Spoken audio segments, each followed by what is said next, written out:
A friend of mine usually tells me that the times when you feel like, this teacher is really not in my... Do you encounter such? Yes. You need to resolve that conflict. If it's not approachable, can you forgive yourself? And you start bringing out positive behavior that will now bring out an opportunity for you to disclose and say, teacher, I think now I am starting to like your subject. I worked on my attitude. Previously, I used not even, you can even tell him, I used not to like you. It's okay because now it's over, isn't it? At times you have this kind of conflict. A conflict is not a fight that raises dust, but even yourself, the internal part, you feel you are uncomfortable, as if you are struggling. You are going to study, but you feel you feel it will not add up. Now, if you undergo such kind of a situation, there are people that may know how to help you. Speak to somebody who said, I'm good at counseling, I can talk to you.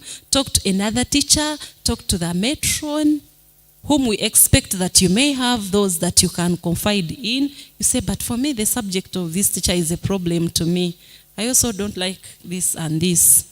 Somehow the subject becomes tricky for you, and the approach of the teacher may also not be very good. But by the time it manifests, it will be when you have failed. And we wouldn't want to happen. So you better start now. Look at those subjects that you don't do well, where you have internal conflicts with your teachers. See how to perfect the relationship, isn't it? Because we have said you need to know which side of your bread is buttered. Now that you need the teacher to teach you the concepts well, harmonize, create the provision for you to be friends. Ask them, teacher, I usually fail your subject. Then he will tell you, how can I be helped? I need to understand these concepts better. Maybe you can create some kind of a rapport. Talk to your matron. Talk to your chaplain. These people are here for us to use. We are not just supposed to appear in church, praise and worship and go away. Use them. They will help you resolve some of these conflicts. And then you are able to treat your teachers very well. And when you treat the teachers very well, your spirit will now be high. You will be feeling good when you come to class. You'll be feeling good. You'll pass their subjects. And you even carry the same approach later when you reach the place of work. You know how to resolve these conflicts. We have witnessed situations and circumstances where people fight. Would you feel happy if your teacher started a fight? Would you feel happy? You can't like it. You wouldn't be. It is like seeing your parents fighting. Would you really like your parents to fight when you are there? No one. Likewise, you wouldn't also like to see your teachers fighting. If you don't like, it means that it is not a good vice. It's not a good approach of resolving conflict. So the moment you start physical fighting, it means aside. You see, it begins manifesting. But if you already feel there is that conflict, you need to now ask someone who can help you so that you let out, you become apologetic, and we have already said lose the game. Accept to lose the argument, even when you don't feel like he deserves to be forgiven, isn't it? You forgive him. And you accept that you are a student, and you agree that he's the one who has the content to teach, and that at the end of the day, it is you to get the better grades. So you need to help your friends. If you have a friend you can talk to, please go ahead. If you have a teacher, a chaplain, you fail. When you are carrying your papers going to look for the job, you are like, I didn't fail this geography. The teacher was also bad. The parent has paid fees. The school has put the end. But I also want to pose a question finally as we end.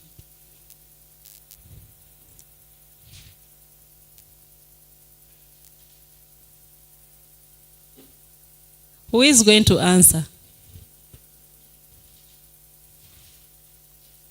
Who is going to answer? I want 3 people to stand up if you are going to answer. There is no wrong answer.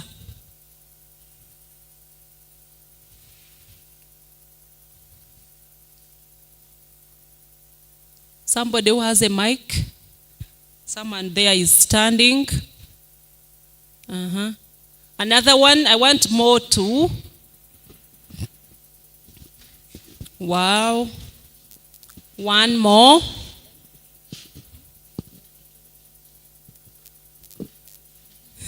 One more. Wow.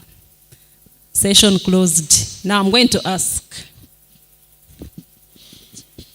What's your name? Precious. Let her tell me her name. My name is Abenito McLean. Claire. Abenito McLean. McLean. Then Abigail. Abigail McLean. Precious. Thank you for standing out. These ladies and girls don't know what I'm going to ask, but they stood up. Do you see this confidence? Do you see this confidence? It's what I'm looking for in you. It is what I'm looking for in you. You can sit. Thank you so much. Maybe if there are questions, Director of Studies, you can ask if there are questions. But there is a way how these girls now, you are taking my heart. After here, please get my telephone contact when we get out. Thank you. Let's clap for them for the presentation. Thank you very much, our today's facilitators, Dr. Donna and our dear friend, Kamira. Thank you for the presentation, and God bless you. So you could be having an inquiry, you could be having a question. Please, time is now. Put up your arm and you ask. My friend Angel. Clap for this girl for serving us the microphone up to now. Yeah. Any question? Anyone with a question? Please feel free to ask. Don't fear. The confidence that we have just actually. Yes, Angel.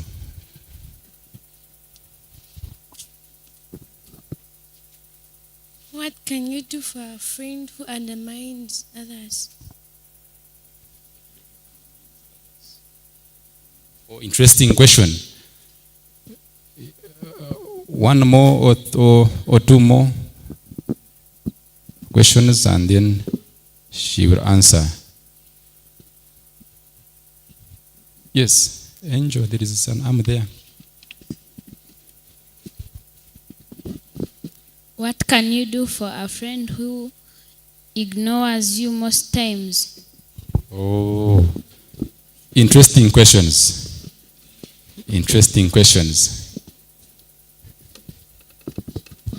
What can you do for a friend who is ever quiet? Who is ever quiet? Yes.